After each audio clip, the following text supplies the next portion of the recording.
Does anyone know a good plumber? I fucked up one of those stupid ritual things that everyone is doing, and now my shower is leaking, and also there's some faceless guy in my kitchen. My landlord comes tomorrow, and he's going to kill me, especially because I also have a cat, and I'm not even supposed to have pets. It all started when I was drunk messaging a girl on Tinder, and she said that the only way we would meet up was if I did this weird ritual thing where I summon a ghost or some shit. I think she called it mea culpa or something.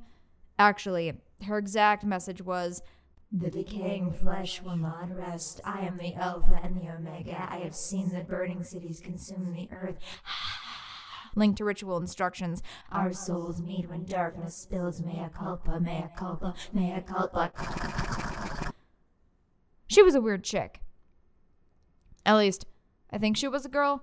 I couldn't really see her face. Her picture was just a black background with two shiny dots that kind of looked like eyeballs. You could sort of see some features, but it looked like her face was gray, and I couldn't really see her mouth, but she had really good skin. I wasn't about to rally for a pizza face.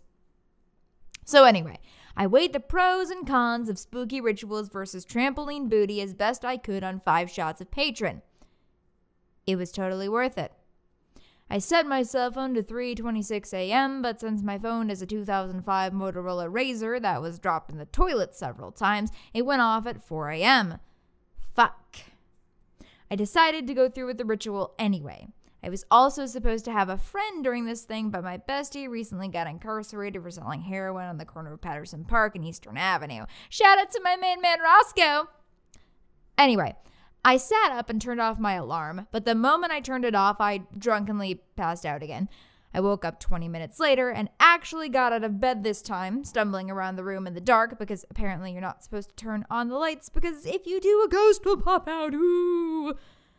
I was supposed to find a candle and light it, but my hangover just made me trip over one of the several candles I placed on my floor.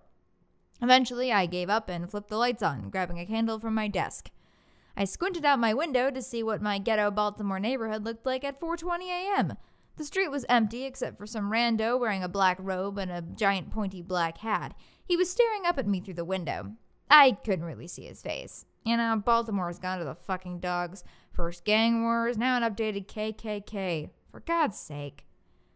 I lit the candle and looked at my phone. I was supposed to knock on my bedroom door 66 times, the 66th knock timed on the 406, but since I had fucked everything else up, I just did a shake and a haircut knock and then walked into my hallway. My bedroom door is opposite the stairs, and looking down that dark stairwell was pretty spooky. I thought I saw something move on one of the lower steps. For my next step, I was supposed to close my eyes and walk forward while chanting mea culpa, mea culpa, mea culpa, which is Italian for my culpa, which is probably some kind of shitty Italian car. I tried to close my eyes and walk forward while talking about Italian cars, but my cat Fish Sticks ran under my feet, and I ended up tripping over him and falling down the flight of stairs. At some point, the stupid candle went out as I flailed down the stairs, but I was too concussed to care. I rolled up from the ground, groaning, and decided that I would just continue to go through the motions, which meant hiding in a closet and waiting for the ghost to play hide and seek with me. I chose the kitchen pantry because I had some open potato chips in there, so I made my way back. As I stumbled, I heard several soft whispers behind me. I spun around, hoping that I was right about Fish Sticks knowing how to talk, but there was no one there. Except for the figure standing in the corner. I stopped, blinked, and it was gone. I really need to lay off the Patron.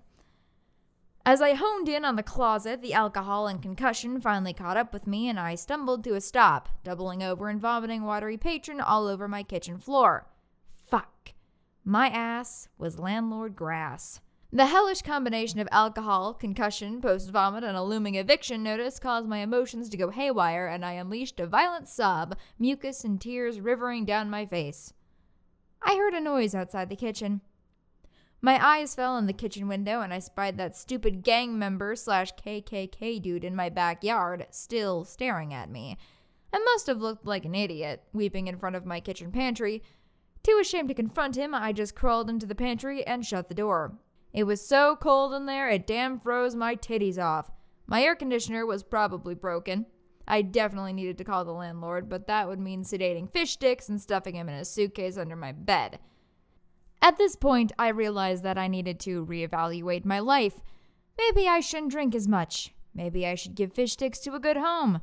Maybe I should find women with intellect and poise. Maybe I should move out of my shit neighborhood where KKK people roam around at 4 a.m.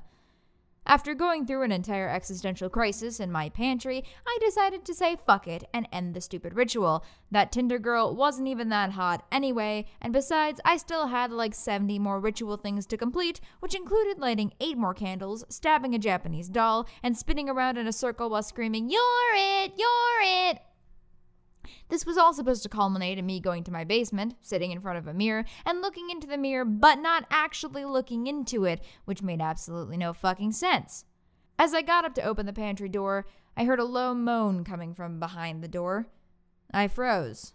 I prayed to God it wasn't my landlord. I cracked open the door to see the gang member / KKK guy standing in my kitchen, staring at me. I finally got a good look at him. He definitely didn't have a face. I guess getting your face taken away is part of a gang ritual now. He didn't react to my presence. He just stared. I didn't know how the hell to deal with gang members or faceless KKK members, so I just stared back. We did this for about 5 minutes before I slowly inched out of the kitchen and back upstairs. He turned to watch me as I went, but didn't move. So after that, I went up to my bathroom to take a shower, and now my shower head is leaking, which I blame on the stupid ritual. So if you guys know any good plumbers in the Baltimore area, I would really appreciate it.